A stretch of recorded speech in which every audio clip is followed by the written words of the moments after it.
오늘 함께 은혜를 나누실 하나님의 말씀은 구약성경 하박국서 2장 1절에서 4절까지 말씀입니다. 다 찾으신 줄 알고 저와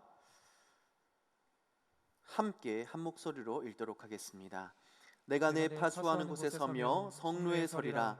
그가 내게 무엇이라 말씀하시는지 기다리고 바라보며 나의 질문에 대하여 어떻게 대답하시는지 보리라 하였더니 여호와께서 대답하여 이르시되 너는 이 묵시를 기록하여 판에 명백히 새기되 달려가면서도 읽을 수 있게 하라. 이 묵시는 정한 때가 있나니 그 종말이 속히 이르겠고 결코 거짓되지 아니하리라. 비록 더딜지라도 기다리라. 지체되지 않고 반드시 응하리라. 보라, 그의 마음은 교만하며 그 속에서 정직하지 못하나 의인은 그의 믿음으로 말미암아 살리라. 아멘. 온라인으로 함께 예배하시는 모든 성도님들을 환영하고 축복합니다. 비록 우리가 환경의 제한 때문에 각자의 처소에서 예배드리고 있지만 환경을 뛰어넘어 역사하시는 제한 없는 성령의 은혜가 우리 모든 성도님들에게 임하시기를 간절히 소망합니다. 요즘 우리는 답을 알 수 없는 질문들 속에 파묻혀 살아가고 있습니다. 코로나 도대체 언제 끝나는 것일까요? 불편하고 불안하고 각종 재난들 때문에 불행이 거듭되고 있습니다. 이를 해결하라고 세워놓은 정부는 해결책이 없는 규제들만 쏟아내고 있고 벼랑 끝에 서 있는 경제 상황 속에서도 집값은 떨어지지 않고 물가는 계속 오르고 있는 이 상황 속에서 도대체 언제 안정이 될까요? 답을 알 수 없습니다. 아이들은 또 어떤가요? 얼마나 배우고 익히고 경험해야 할 것이 많은 아이들인데 제대로 된 수업도 받지 못하고 그렇다고 학원을 보내기에는 재정적으로 많이 부담스럽고 그래서 애들이 요즘에 집에서 진짜 할 일 없이 핸드폰만 쳐다보고 TV만 보고 있는 상황입니다. 부모로서 어떻게 해야 되지? 진짜 어떻게 해야 될까? 고민해보지만 명확한 답을 찾을 수가 없는 요즘입니다. 교회는 또 어떻습니까? 교회는 영적 공동체입니다. 예배를 통해 하나님을 만나고 은혜를 받아야 세워질 수 있는 곳이 바로 교회입니다. 그런데 코로나 여파로 인해서 예배에 심각한 타격을 받았습니다. 사람들이 비난합니다. 자기들만 위하는 이기적인 집단이라고. 또 사람들이 야유를 보내기도 합니다. 코로나 하나 해결하지 못하는 하나님을 뭐하러 그렇게 기를 쓰고 예배하냐고. 그냥 편안하게 집에서 쉬면 너도 좋고 나도 좋지 않겠냐고 사람들이 비아냥거립니다. 우리가 지금 온라인으로 예배를 드리고 있는데요, 이런 말이 좀 이상하게 들리실지는 모르겠지만 은혜를 받는 것도 루틴이라는 게 있지 않겠습니까? 익숙한 최상의 환경들, 즉 현장감 있는 찬양과 또 현장에서 듣는 그 말씀. 그래서 우리가 성도들이 함께 아멘, 아멘 하면서 서로 반응하고 이 말씀 가지고 뜨겁게 함께 서로 기도할 때에 성령의 충만함을 우리는 경험하게 되는데, 그리고 우리는 이것에 너무 익숙해져 있는데 이런 루틴이 코로나로 인해서 다 깨져버린 것이죠. 지금 집에서 예배 드리고 계신 성도님들 아직까지 많이 낯서시죠? 애들 때문에 집중도 안 되고 내 집인데 이상하게 불편하시지는 않나요? 네, 집에서 드리는 예배도 분명히 예배지만 아무래도 현장 예배 같지는 않아서 이전에 경험했던 은혜와 감동을 바라기는 사실상 어려운 상황입니다. 다시 한번 말씀드리지만 교회는 영적 공동체입니다. 예배가 바로 서야 교회가 바로 설 수 있습니다.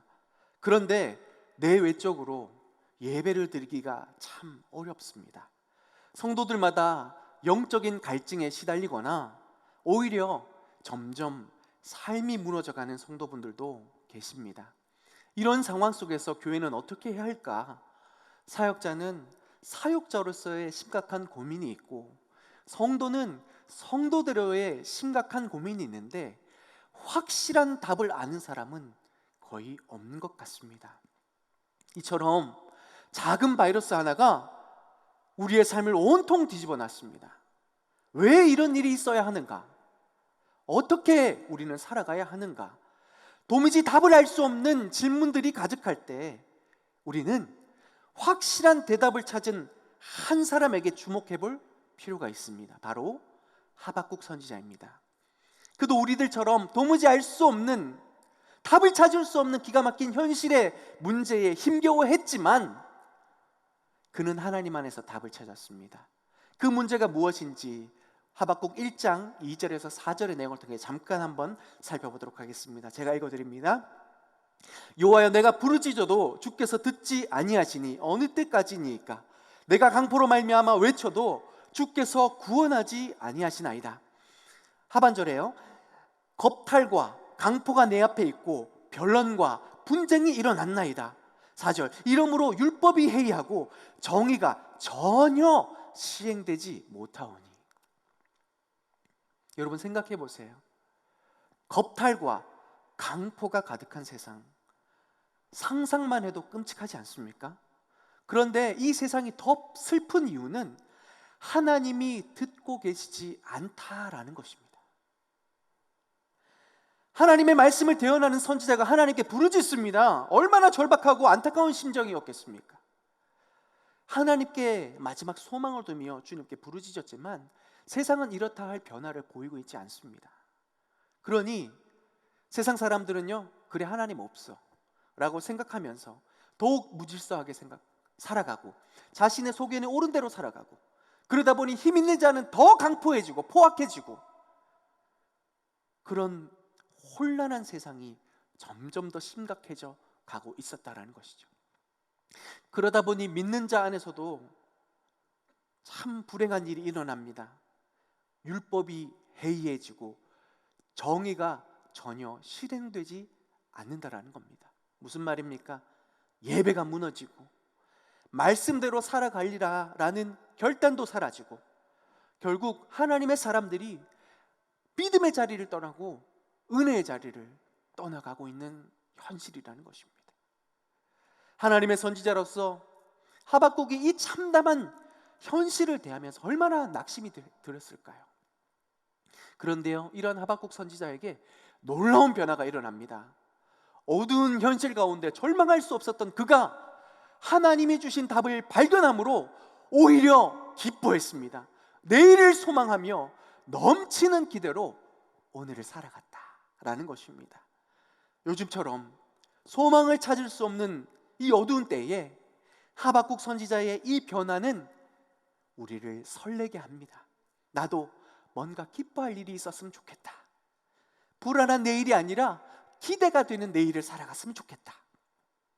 오늘 내가 붙잡을 이 소망, 내가 웃을 수 있는 이유를 좀 발견했으면 좋겠다 라고 생각하시는 성도님들이 계시다면, 오늘 이 말씀 속에서 하박국 선지자가 발견한 하나님의 답, 또한 그 답을 발견하기 위해 하박국 선지자가 어떤 삶을 결단했는지에 대해서 함께 살펴보면서 하박국 선지자가 누렸던 절망 가운데 기쁨을, 내일의 소망을 충만히 누렸던 그 하박국 선지자의 기쁨과 소망을 함께 누리실 수 있기를 주님의 이름으로 축복합니다.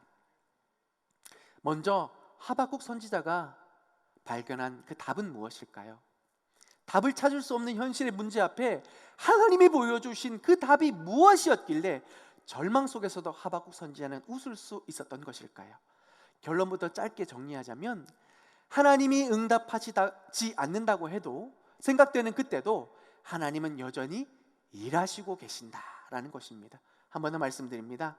하나님이 응답하시지 않는다, 안 들어주신다라고 생각하는 그때도 하나님은 여전히 일하고 계신다라는 것을 깨달았기 때문입니다.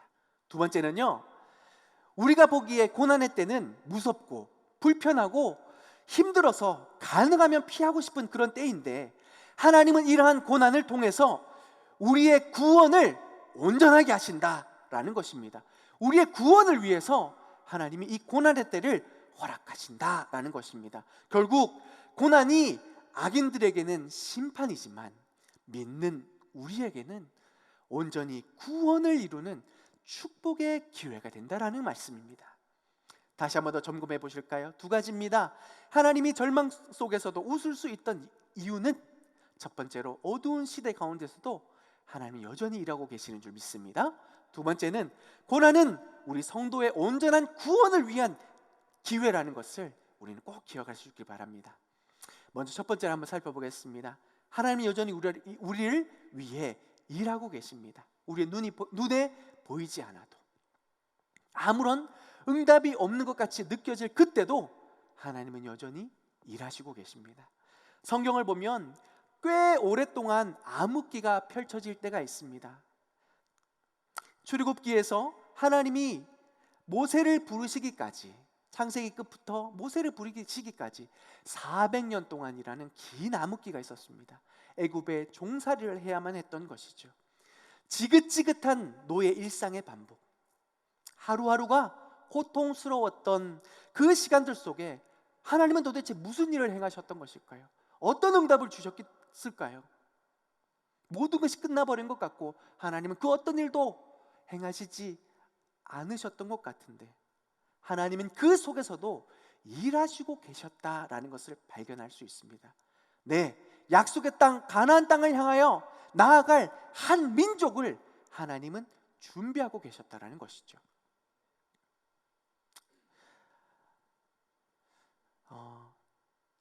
우리의 눈으로 바라볼 때 이 애굽의 종살이 400년은 분명히 암흑기였습니다. 그 하나님의 백성들의 신음에 하나님 왜 응답하시지 않지? 왜 애굽을 멸망시키시지 않지? 왜 이 노예의 고통은 끝이 나지 않지? 침묵하시는 것 같은 그 과정 속에 참 하나님이 신기하고 이상한 일을 행하십니다. 그 고통의 순간 가운데서도 이스라엘 사람들이요, 아이들을 너무너무 잘 낳는 거예요. 애굽 사람이 한 사람을 낳을 때 이스라엘 백성들은 3사람, 4사람을 낳는 겁니다. 이 참 기가 막힌 노릇 아닙니까? 고대 근동에서 전쟁은 결국 숫자 싸움이에요. 무기도 비슷하고 힘도 비슷하니까 한 사람보다 10사람이 이기는 거예요. 그런데 애굽 사람이 한 사람 낳을 때 이스라엘 백성들이 3사람, 4사람 낳으면 조금만 지나면 어떻게 돼요? 국가 전복의 위기가 발생하는 거죠. 그러니 더 심각한, 더 매몰찬 노역을 시킵니다. 감히 아이를 낳을 생각조차 하지 못할 정도의 노역을 시켜버리는데, 그럼에도 불구하고 아이들이 또 태어난다라는 겁니다. 이게 하나님의 일하심입니다. 우리 눈에는 애굽이 망해버려야 하고 노예 해방이 되어야 하나님이 역사하시는구나 라고 생각하지만, 하나님의 일하시는 방식은 우리의 생각과는 전혀 다르다라는 것입니다. 비록 고통스럽기는 하나 그 땅에서 지내는 것이 가장 안전하고 가장 효과적으로 한 민족을 이룰 수 있는 최적화된 환경이었다라는 것입니다. 이스라엘이 머물렀던 고센 땅이 참 신기한 땅이에요. 나일강의 풍요, 젖줄인 나일강의 풍요를 고스란히 누릴 수 있는 축복의 땅이지만, 죄악의 온상이었던 그 애굽의 도심과는, 중심과는 구별되는 땅이었던 겁니다. 왜냐하면 애굽은 목축업을 천대했는데 고센 땅은 목축업을 하는 곳이었어요. 그러니 애굽의 혜택은 그대로 받았지만 애굽의 문화와 정치와는 상관 구별되는 그런 땅이었다라는 것입니다. 뿐만 아니라 이 이스라엘의 신분이 노예였습니다. 노예는요, 집 밖에서는 자유롭지 못합니다. 단지 집 안에서만 자유로울 수 있죠. 네, 노역을 하는 낮에는 자유로울 수 없습니다. 그런데 노역이 끝난 밤에는 자유할 수 있죠. 이 말이 무슨 말입니까? 아이를 낳을 수밖에 없는 상황이었다라는 것입니다. 이스라엘 눈에는 애굽의 강성함이 눈에 가시였지만, 하나님의 관점에서 애굽은 당분간 이 민족을 만들어낼 이 당분간만큼은 가장 안전한 보호막이었다라는 겁니다. 사랑하는 성도 여러분, 이스라엘 역사를 통해 살펴보듯이 우리의 눈에는 보이지 않더라도 하나님은 이렇게 여전히 일하고 계시다라는 것입니다. 반드시 그의 뜻을 이루시기 위하여서 우리가 보이지 않는 그곳에서 하나님은 쉬지 않고 일하고 계시다라는 것입니다. 따라서 하나님이 내 기도를 들어주시지 않는다, 하나님이 응답하시지 않는다라고 느껴지는 그때에 선포하십시오.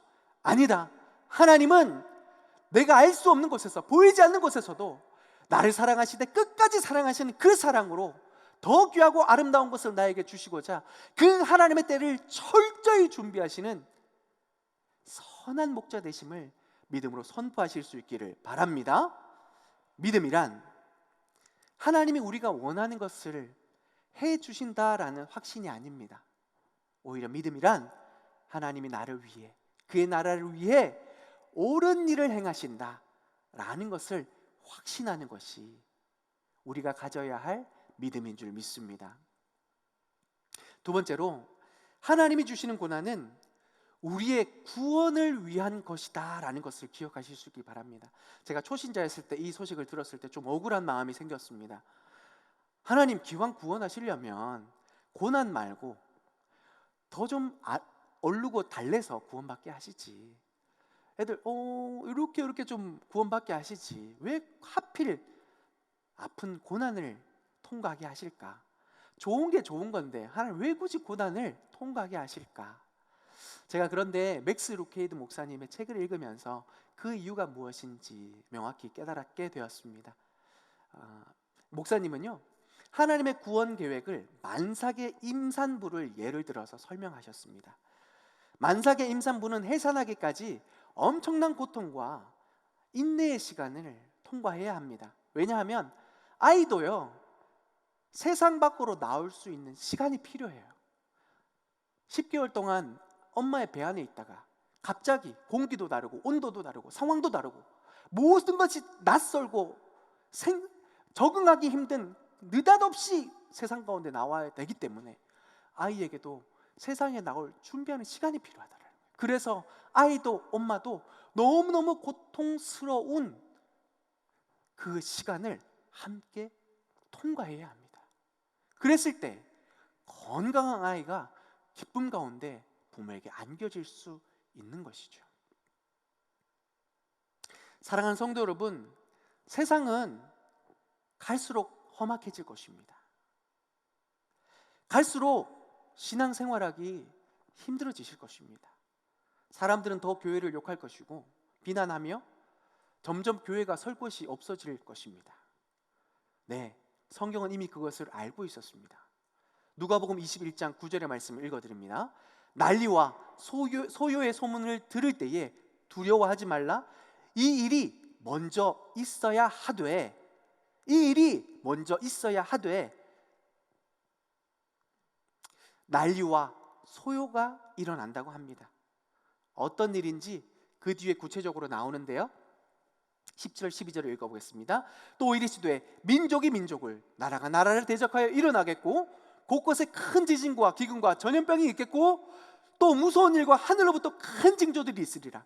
이 모든 일 전에 내 이름으로 말미암아 너희에게 손을 대어 박해하며 회당과 옥에 넘겨주며 임금들과 집권자들 앞에 끌려가려니와. 네, 마지막 때에 이와 같은 난리가 일어난다라고 주님은 미리 말씀하셨습니다. 이 일이 먼저 있어야 된다고 말씀하셨습니다. 믿는 자에게 박해가 따르고 두려운 미래가 펼쳐지게 될 것이라고 말씀합니다. 그런데요, 성경은 이게 끝이 아니라고 말씀하세요. 9절 보실래요? 9절 한번 다시 보실래요? 이 일이 먼저 있어야 하되 끝은 아니라. 끝은 아니라는 겁니다. 그리고 13절에 뭐라고 기록합니까? 이 일이 도리어 너희에게 증거가 되리라 라고 말씀하십니다. 아멘. 고난이 있지만 고난으로 끝나지 않는다라는 것입니다. 단지 끝에 가까웠음을 알게 하는 신호라는 것입니다. 그 끝은 무엇입니까? 우리들의, 성도들의 온전한 구원입니다. 더 이상 눈물도 고통도 상처도 없는 영원한 구원을 위해서 하나님 우리로 하여금, 성도로 하여금 고난의 터널을 지나가게 하신다라는 것입니다. 만삭인 임산부가 해산의 고통을 치르고 마침내 존귀한 생명을 얻듯 마지막 때에 고통이 따르겠지만 이 고통은 우리의 영원한 생명과 구원을 위한 것임을 믿음으로 바랄 수 있을 때, 그것을 온전히 신뢰할 수 있을 때 우리는 절망 속에서도 고난 속에서도 웃을 수 있는 기적을 맛보게 될 줄 믿습니다. 사랑하는 성도 여러분, 하박국 선지자가 발견한 두 가지 꼭 기억하실 수 있길 바랍니다. 하나님은 절망 가운데서도 여전히 일하고 계시는 줄 믿습니다. 또한 하나님은 우리를 온전히 구원하시기 위해서 고난을 사용하신다라는 것을 기억하실 수 있길 바랍니다. 그렇다면 이 놀라운 진리를 내 것으로 받고 그 안에 풍성한 은혜를 누리기 위해서 하박국 선지자가 하나님 앞에 어떤 모습으로 나아갔나, 어떤 삶을 살았나 함께 살펴보기를 원합니다. 첫째로 하박국 선지자는 하나님이 역사하는 자리에 서 있기를 결단했습니다. 우리 2장 1절의 말씀을 함께 읽어보겠습니다. 시작. 내가 내 파수하는 곳에 서며 성루에 서리라. 그가 내게 무엇이라 말씀하실는지 기다리고 바라보며 나의 질문에 대하여 어떻게 대답하실는지 보리라 하였더니. 아멘.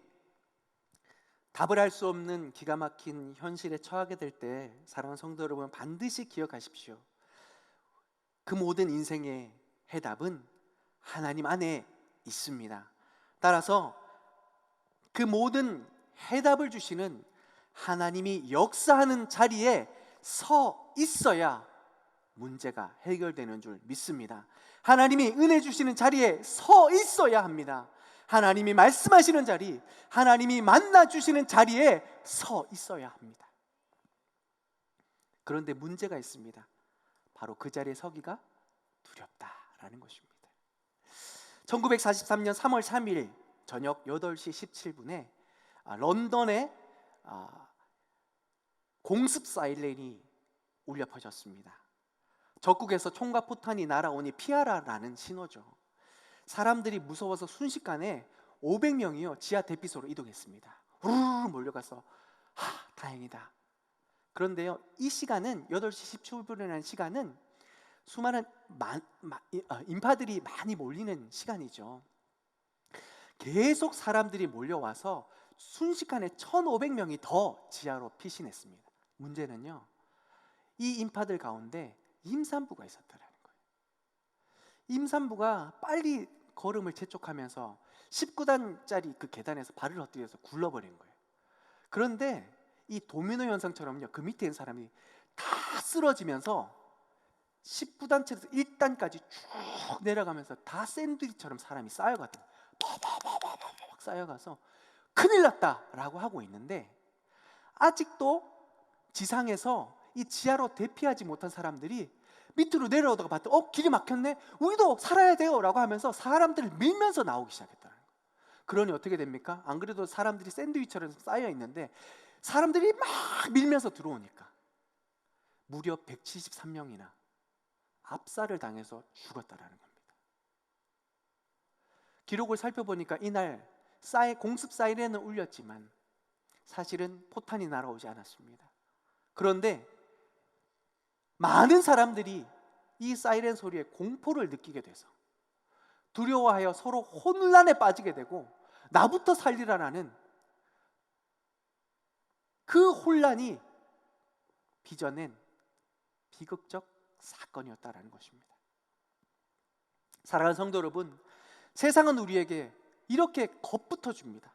아직 일어나지도 않은 일들, 마치 곧 일어날 것처럼 공포를 조장해서 믿음의 자리를 떠나게 만들고 은혜의 자리를 떠나게 만들어 버립니다. 성도 여러분, 마지막 때일수록 우리는 이것을 주의해야 합니다. 조심해야 할 것은 당연히 조심해야 되겠지만, 피해야 할 것은 당연히 피해야 하겠지만, 우리가 물러서지 말아야 할 자리가 있다라는 것입니다.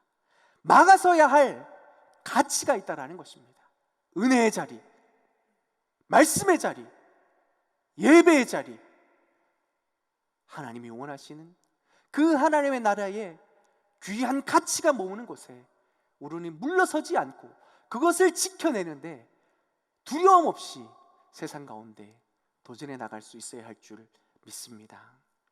그러니 때로는 불편하더라도 두렵더라도 그 믿음의 자리, 은혜의 자리 앞에 나 서게 될 때에 우리는 현실에 알 수 없는 질문들에 대한 분명한 하나님의 해답을 얻으며 반드시 승리하는 믿음의 삶을 살아내게 될 줄 믿습니다. 제가 참 좋아하는 싱어송라이터가 있습니다. 김보규라는 사람인데요. 우리가 잘 아는 그 청년들이 결혼할 때마다 이씨가 이샤에게 이렇게 막 사마리아 여인에게 말을 건다, 레아의 노래 등 정말 좋은 곡들이 많이 지었습니다. 그런데 이분이 데뷔 초에 참 많이 힘들었다고 해요. 교회에서 찬양 인도를 하는데 말씀 후에 성도들이 이렇게 같이 기도하잖아요. 그 기도하는 시간에 이 김보규 씨가 앞에 올라가서 기도 잘 하시라고 찬양을 불러주는데 사람들이 약속이나 한 듯 썰물 빠지듯이 사람이 우르르 빠져나갔다고 해요. 웬만하면 말씀 끝나고 나서 결단하고 기도하면 기도할 마음이 생겨서 사람들이 대부분 앉아있고 기도하지 않겠습니까? 그런데 찬양을 시작하자마자 약속이나 한 듯 사람들이 빠져나가면 그 다음 이 사람이 마이크를 잡는 것이 얼마나 두렵겠습니까? 또한 초기에 공연을 열었는데 사람들이 거의 오지 않았다는 겁니다. 싱어송라이터로서, 가수로서 뭔가 큰 꿈을 안고 하나님 나를 귀하게 사용하실 거야 라는 큰 꿈을 안고 무언가를 도전하고 시도했는데 결과는 너무 참담했다라는 거죠. 아마 저라도 이런 결과를 받아든다면 꿈에 대해서, 진로에 대해서 아마 심각하게 고민하지 않았을까라는 생각이 되어집니다. 그런데 김보규 씨는 이 어렵고 두려운 현실 가운데 기도의 자리를 선택했다라는 것이죠. 사실 김보규 씨는요, 기도실에서 어릴 때부터 놀고 추억을 쌓으면서 그 기도를 통해서 꿈을 발견했고 또 이러한 두려운 현실 가운데, 기도 가운데 하나님의 음성을 들었다라는 거예요. 보규야, 너는 내가 지은 참 특별한 존재란다. 내가 너를 통해서 너만이 할 수 있는 그 특별한 일을 위해서 내가 너를 불렀어. 그러니 담대하렴. 하나님이 그 음성을 김보규 씨에게 허락하셨고 사실 5년 동안이나 이러한 암흑 같은 힘든 고통의 시기를 견뎌내야 했지만 그가 이 고난의 터널을 통과했기 때문에 이씨가 이샤에게라는 명곡을 우리가 부르게 되었다라는 것이죠. 여담이지만 우리 9살짜리, 7살짜리 제 아들, 딸들도 차 안에서 저랑 이 노래를 부릅니다. 이 노래를 가사를 다 알아요. 이 어른 것들이 어떻게 이 노래를 알지? 그만큼 이 노래가 영감이 있다라는 것이죠. 분명한 것은 두려웠으나 상황이 쉽지 않았으나 그럼에도 불구하고 은혜의 자리, 기도의 자리를 찾았을 때 하나님이 그를 버티게 하셨다라는 거예요. 그리고 마침내 최후의 승리를 얻게 하셨던 것입니다. 사랑하는 성도 여러분, 하박국 선지자가 그랬듯 김보규 씨가 그랬듯 은혜의 자리에 서 있을 수 있기를 소망합니다. 세상에 두려워서 상황이 어렵다고 해서 그 은혜의 자리를 포기하지 않으시기를 소망합니다. 하나님을 만날 때에 우리 인생의 모든 문제가 해결되기 때문에 다시 한 번 더 은혜의 자리, 말씀의 자리를 결단하며 나오실 수 있기를 주님의 이름으로 축복합니다. 두 번째로 하박국 선지자는 하나님의 말씀을 명백히 새기기를 힘썼습니다. 2절을 함께 읽겠습니다. 시작. 여호와께서 내게 대답하여 이르시되 너는 이 묵시를 기록하여 명백히 새기되 달려가면서도 읽을 수 있게 하라. 아멘. 달려가면서도 읽을 수 있게 하려면 이 묵시를, 이 긴 글을 달려가면서도 읽을 수 있게 하려면 얼마나 많은 그 재료와 시간이 들까요? 결국 이 말씀이 뜻하는 바는 그만큼 애쓰고 노력하여서 하나님의 말씀을 기억하며 살라라는 뜻인 것입니다. 지난주에 그 김수호 목사님이 한 청년이 포스트잇으로 눈에 닿는 곳마다 말씀을 적는다라는 것에 참 큰 감동을 받았는데 저는 조금 더 더해서 요즘 제가 결단하는 방법은 말씀을 외우는 겁니다.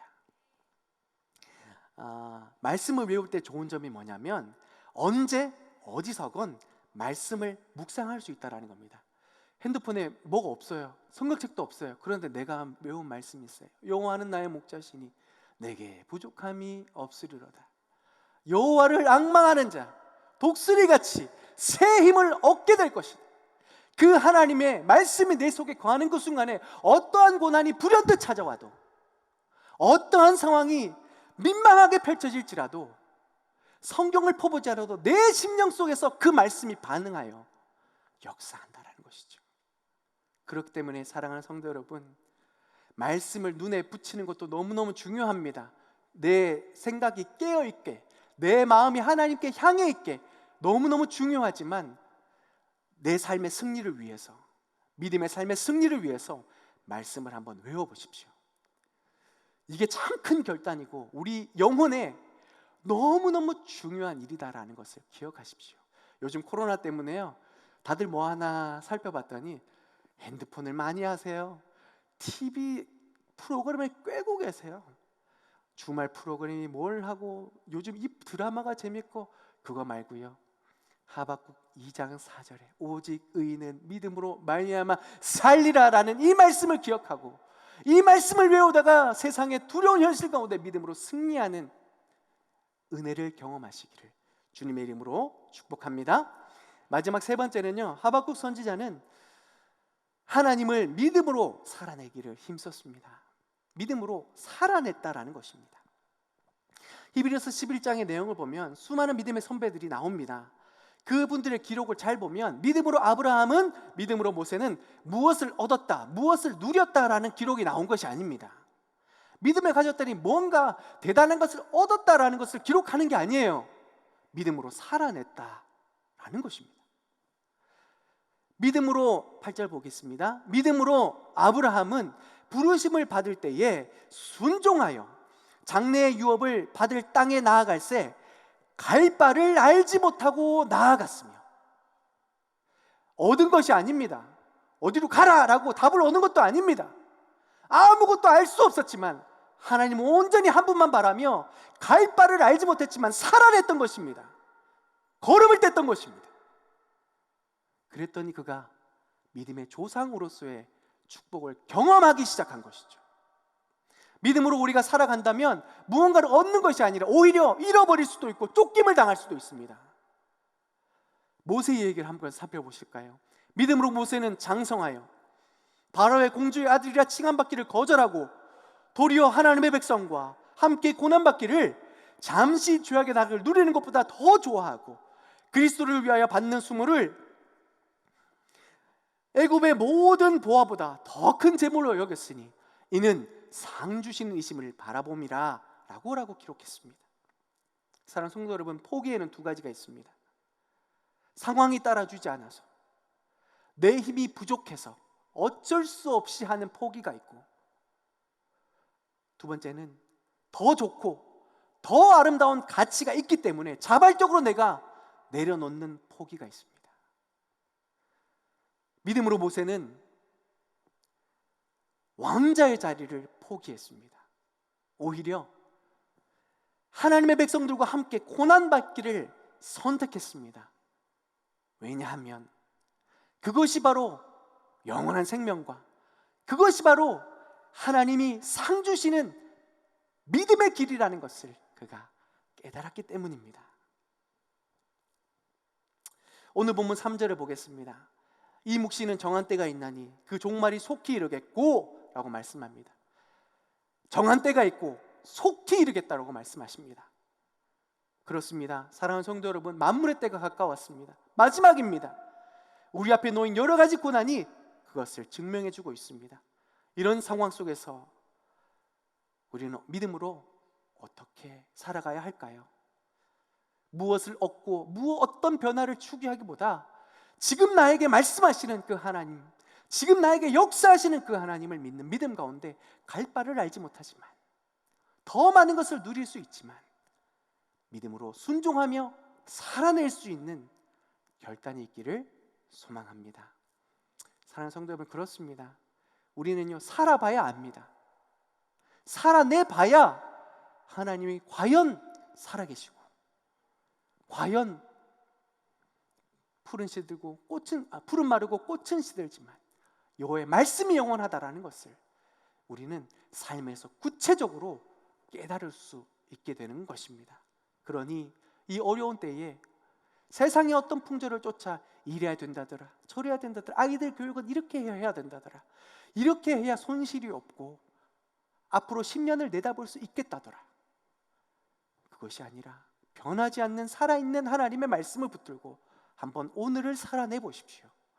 과연 하나님이 그 전능하신 은혜와 놀라우신 지혜로 우리의 삶을 붙들어 주실 줄 믿습니다. 말씀을 정리합니다. 요즘 정말 답을 알 수 없는 질문들이 가득합니다. 참 불편하고 불행한 삶이 이어지고 있습니다. 그러나 하나님의 사람은 여전히 하나님이 일하고 계신다라는 그 놀라운 진리를 믿고 우리의 구원을 위해 반드시 거쳐야 할 고난의 과정이다라는 것을 믿음으로 신뢰하면서, 첫째로 믿음의 자리, 은혜의 자리, 하나님의 만나는 자리에 서 있을 수 있기를 간절히 소망합니다. 둘째로 하나님의 말씀을 명백히 새기면서 언제든 어디서든 어떤 일을 만나든 말씀을 꺼내고 믿음으로 승리할 수 있는 삶을 살아갈 수 있기를 소망합니다.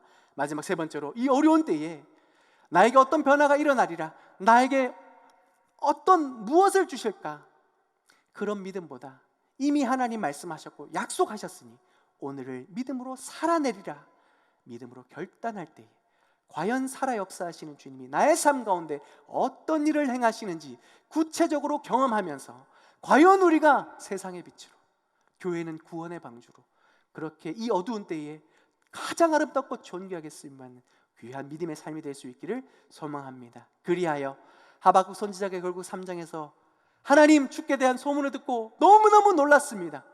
이 놀라운 고백이 우리의 삶에도 흘러넘칠 수 있기를 소망합니다.